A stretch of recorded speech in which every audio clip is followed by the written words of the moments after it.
আজকে আমি আপনাদেরকে বলবো আমাদের শরীরের রক্তে গ্লুকোজের পরিমাণটা কিভাবে বাড়ে এবং সেটা কিভাবে নিয়ন্ত্রণ করা যায়। আমরা যখন খাবার গ্রহণ করি, বিশেষ করে শর্করা জাতীয় খাদ্য, যার প্রধান উপাদানই হচ্ছে গ্লুকোজ। এই গ্লুকোজটা আমাদের কোষে যাওয়ার কথা, কিন্তু যদি ইনসুলিনের পরিমাণ কমে যায়, যেই হরমোনটা আসলে খাবারের গ্লুকোজটা ধরে নিয়ে আমাদের কোষে পৌঁছে দেওয়ার কথা, সেটা যদি কম থাকে তাহলে সেটা করতে পারে না। আবার যদি গ্লুকাগনের পরিমাণ বেশি থাকে, তখনও কিন্তু আমাদের রক্তে গ্লুকোজের পরিমাণটা বেড়ে যায়। তাহলে কিভাবে আমরা আসলে আমাদের রক্তে গ্লুকোজের পরিমাণটা কম রাখবো? যারা আসলে ডায়াবেটিক পেশেন্ট আছে তাদের কিন্তু এই ইনসুলিন হরমোনের কম থাকার কারণেই বেড়ে যাচ্ছে।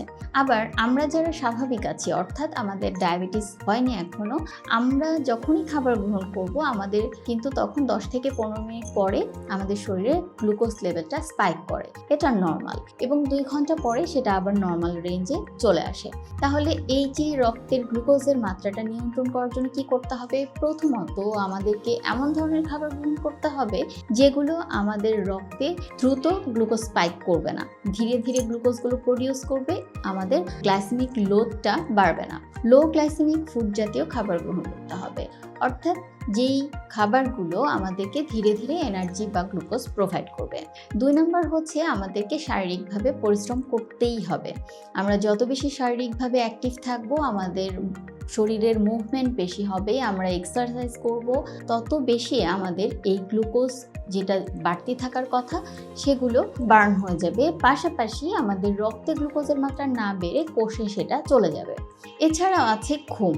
ঘুম যদি ঠিক না থাকে তাহলে কিন্তু হরমোনগুলো ওলটপালট হতে থাকে।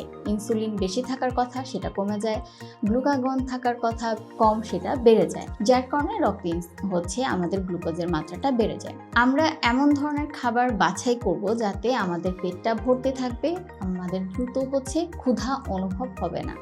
এজন্য যাদের ওজন ধীরে ধীরে বাড়ছে কিংবা ডায়াবেটিস হওয়ার আগ মুহূর্তে আছেন, অর্থাৎ প্রি ডায়াবেটিক, তাদেরকে বলবো শারীরিকভাবে পরিশ্রম করুন, সঠিক খাবার তালিকা বেছে নিন যাতে আপনার ডায়াবেটিস না হয়, কারণ ডায়াবেটিস একবার হয়ে গেলে সেটা কিন্তু আর রিভার্সেবল না। আর যাদের ডায়াবেটিস আছে তারাও কিন্তু যদি সঠিকভাবে নিয়ম মেনে খাবার গ্রহণ, এক্সারসাইজ এবং মেডিকেশনের মাধ্যমে চলতে পারেন তাহলে কিন্তু সুস্থভাবেই চলতে পারবেন। খাবারের পাশাপাশি ডায়াবেটিস বা অন্যান্য এনসিডিসকে নিয়ন্ত্রণে রাখতে অবশ্যই কিন্তু এক্সারসাইজের বিকল্প নেই।